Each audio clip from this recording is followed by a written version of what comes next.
Ma première question concerne le cas de monsieur le député Gergerlioğlu, député de HDP, Parti démocratique des peuples, un défenseur des droits de l'homme qui a été déchu de son mandat juste pour avoir retweeté un message. En fait, ce message était une actualité publiée dans un site internet qui est toujours accessible. Et il a été récemment arrêté brutalement, puis mis en prison. Et qu'en pensez-vous, en fait? D'abord, je vous remercie, Monsieur Unal, mais avant de commencer, je dois mentionner que je dois vous dire que on va discuter les sujets relatifs aux droits de l'homme, mais moi je suis pas juriste.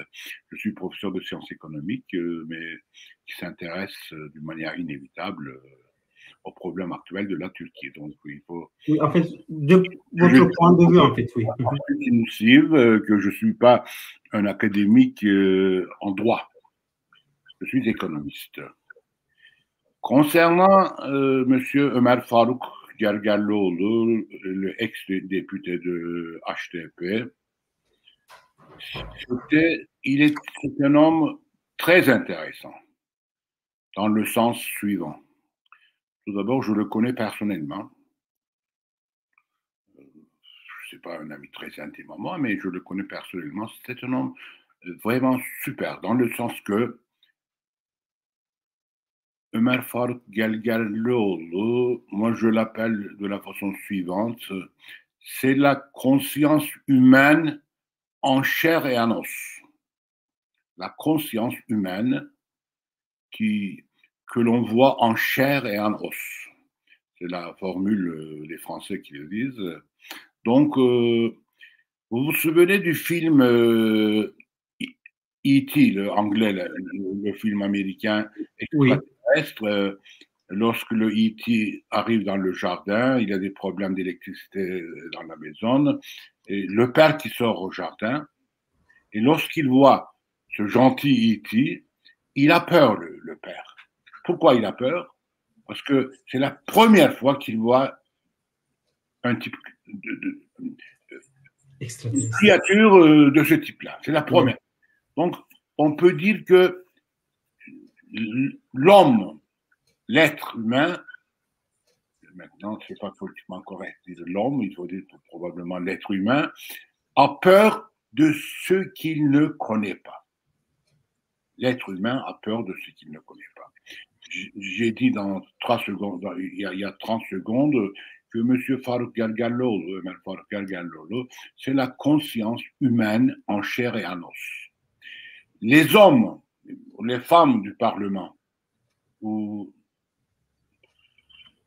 bien la Cour de cassation, ou bien les juges qui ont pris des décisions contre Ömer Faruk Gergerlioğlu, ils ont peur de voir quelque chose qu'ils ne connaissent pas.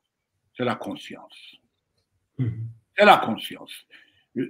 Parce qu'autrement, vous avez très bien résumé, il s'agit d'un député, il est docteur en médecine, il est un expert des maladies pulmonaires. C'est un homme correct, qui n'a rien à voir avec des mouvements extrémistes. Il représente la conscience humaine. Donc, comme je viens de vous le dire, les juges, surtout les juges de cassation, là, et surtout le président du Parlement, ils ont peur de lui, parce qu'ils ont vu en lui quelque chose qu'eux ne connaissent pas, la conscience humaine. En chair. Lorsque vous voyez quelqu'un qui ne vous ressemble pas, vous le prenez comme un danger. Est-ce que je peux ajouter quelque chose, M. Karakaş? À mon avis, le gouvernement connaît M. Gergerlioğlu très bien parce qu'il vient du même milieu social que AKP. C'est un homme croyant et pratiquant. Il a lutté contre l'interdiction du voile à l'époque. Peut-être est-ce pour cela qu'il provoque le gouvernement, vous pensez? Peut-être, mais je l'ai suivi de près, son mandat de député au Parlement. Il a fait des choses extraordinaires. Il fut le symbole d'un député, comment le dirais-je, exemplaire. Donc, probablement, il y a eu une jalousie aussi, de tous les parts. Ce n'est pas uniquement de AKP. Probablement même du sein de son propre parti. Parce qu'il s'est mis un peu à l'écart de tout le monde. Il s'est intéressé aux problèmes humains de tous ceux qui souffrent. Je me souviens de 2 petits-enfants qui avaient des problèmes oncologiques, dont les parents étaient en prison.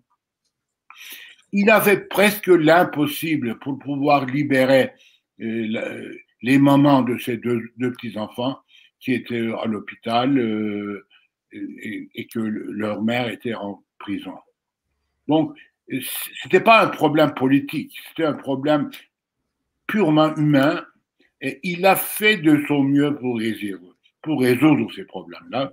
Je pense qu'il y a eu aussi une part de jalousie parce que, par exemple, moi je suis vieux, mais si j'étais un homme qui joue au foot, mais très médiocre, et que je joue ensemble avec Messi ou Ronaldo, j'aurais une part de jalousie envers eux. C'est normal.